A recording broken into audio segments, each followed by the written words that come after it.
Welcome.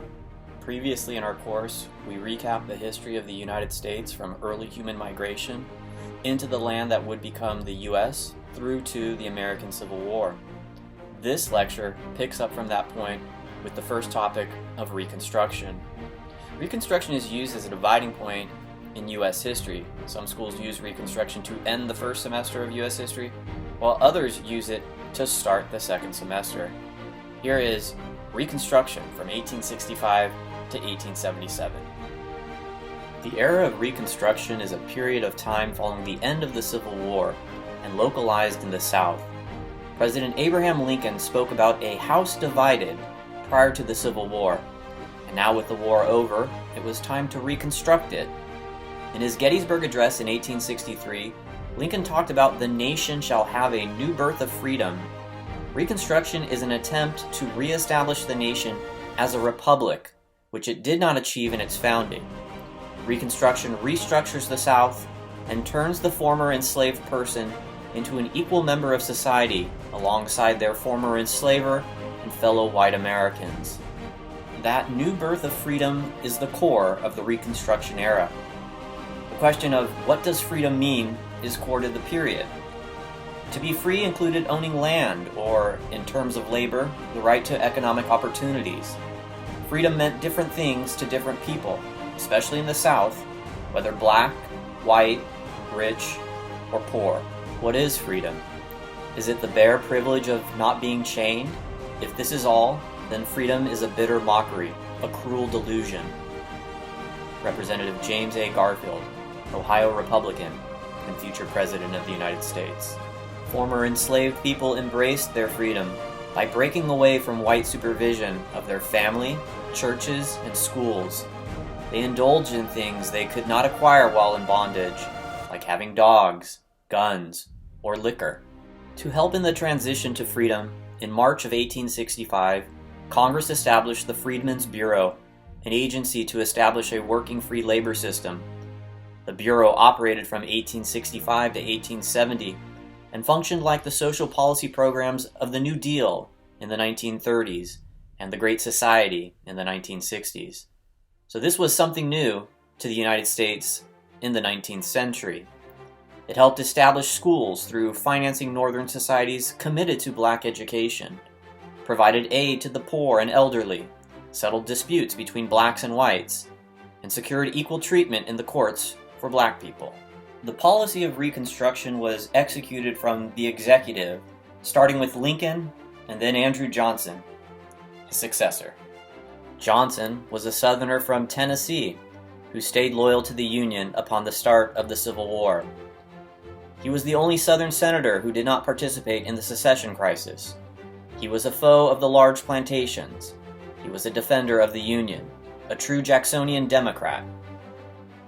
Once Tennessee fell to Union forces, Lincoln made Johnson the military governor, and in 1864, in an attempt to gain support in the South where Republicans had none, the Republican Party, under the banner of the National Union Party, nominated Johnson as Lincoln's running mate.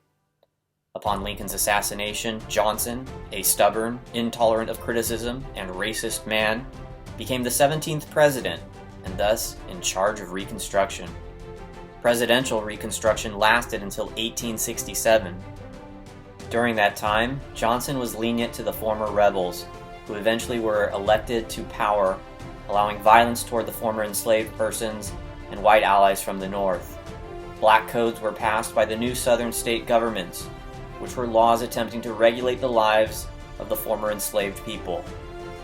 Not happy with President Johnson, who declared the country reunited by the end of 1865, the Radical Republicans, a faction of the party with constituents from New England, and rural parts of the North associated with abolitionism, religious revivalism, and other reform movements, were going to use the expanded powers of the federal government to exclude former rebels from power, while ensuring the right to vote to black men. The whole fabric of Southern society must be changed. Without this government can never be, as it has never been, a true republic. Representative Thaddeus Stevens from Pennsylvania, a leader of the radical Republican cause in the House of Representatives. The Civil Rights Bill of 1866 was passed into law over a presidential veto. It defined people, except natives, born in the country to be citizens. It also established equality before the law, meaning states could not pass black codes.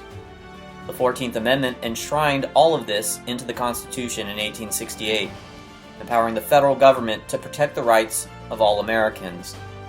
This amendment was necessary for fear of Southerners redefining what it meant to be a citizen if it was not added to the Constitution. From there, the Reconstruction Act was passed over a presidential veto, temporarily dividing the South into 5 military districts, beginning the period known as Congressional or Radical Reconstruction, which lasted until 1877. The Radicals in Congress did not like working with the Democratic president, who did not share their view of Reconstruction. To get him out of the way, they decided to impeach him. Impeachment is the process where the House refers charges of treason, bribery, or other high crimes and misdemeanor to the Senate, where they determine if the president should or should not be removed from office. In the first attempt, they realize they cannot remove him simply because they do not like him. The Congress then creates the Tenure of Office Act, which says a person appointed by the President and approved by the Senate can only be fired in the same manner. Johnson fires Secretary of War Edwin Stanton, disregarding the law. Stanton was appointed by President Lincoln, but that's ignored by the Congress, and impeachment begins a second time, with the House passing 11 articles of impeachment. In the first ever presidential impeachment trial in the Senate, moderate Republicans, fearful of damaging the constitutional separation of powers, as well as elevating the radical Republican and next in line of succession, President pro tempore Benjamin F. Wade, Johnson's lawyers assured the moderates that Johnson would no longer interfere in Reconstruction. The Senate votes on 3 of the 11 articles, and Johnson survives by 1 vote on each of them, missing the 2/3 vote for conviction. Johnson became the first president impeached while remaining in office until the end of his term in 1869. With Johnson out of the way in terms of authority on Reconstruction, the radical Republicans were in full control of the South. In 1870, the 15th Amendment would be ratified to the Constitution. This amendment prohibited the federal and state governments from denying any citizen the right to vote because of race. The word male was added to the Constitution here, acknowledging that women had no right to vote. However, the amendment did not prevent restrictions like literacy tests, poll taxes, or property qualifications from being implemented against black voters in the South. Slavery is not abolished until the black man has the ballot. Frederick Douglass. While the right to vote was expanding, so too was political power in terms of elected black men to political office at all levels of government. The South Carolina state legislature had a black majority. 14 black men were elected to the U.S. House of Representatives. 2 black men were elected to the U.S. Senate, both from Mississippi, Hiram Revels and Blanche K. Bruce. Pinckney B.S. Pinchback of Louisiana was the first black governor in the United States. While black men were elected to office, so too were their white allies from the North, who moved to the South.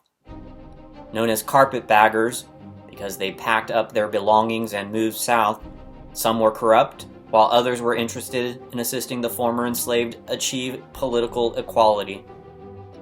The other kind of white Republican was one born in the South, who in the eyes of the former rebels were traitors. These white Republicans were known as scalawags. Black people and their white allies, the carpetbaggers and scalawags, became targets of those who resisted change. Thus began the attempt to overthrow the Reconstruction era. The successes gained in this era are confined to this period for nearly a century because of those who could not accept the loss of the Civil War and the change in society imposed on them by the victorious North under radical Republican rule.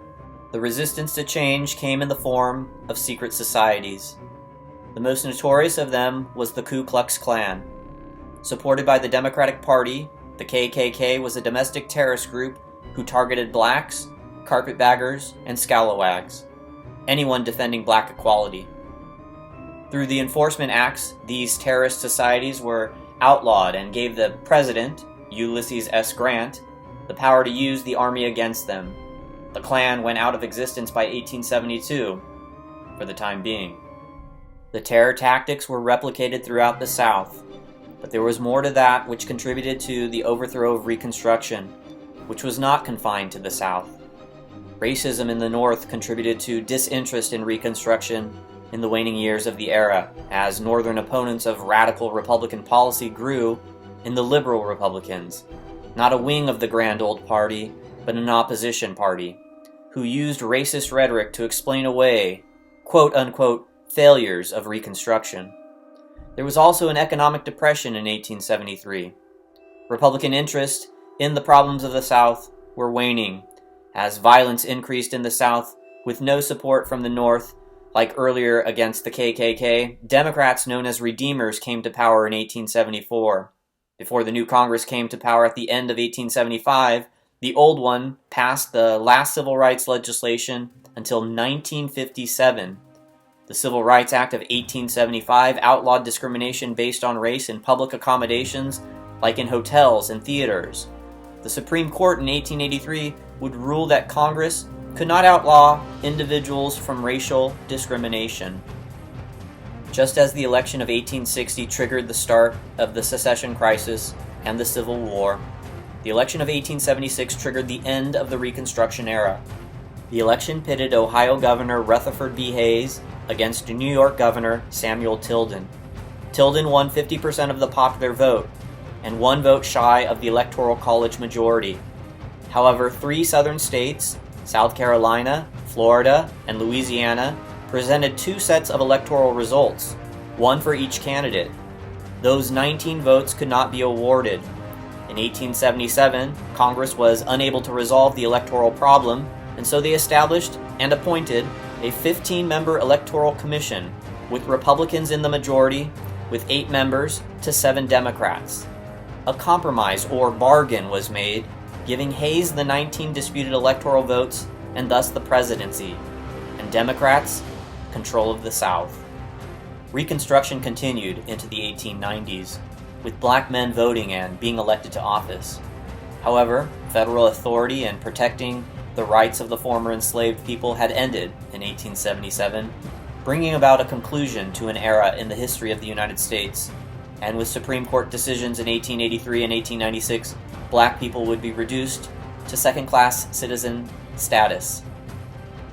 The federal government would not fight for the concept of freedom that evolved in the Reconstruction period until the mid-20th century, during the period known as the Civil Rights Movement, or the Second Reconstruction.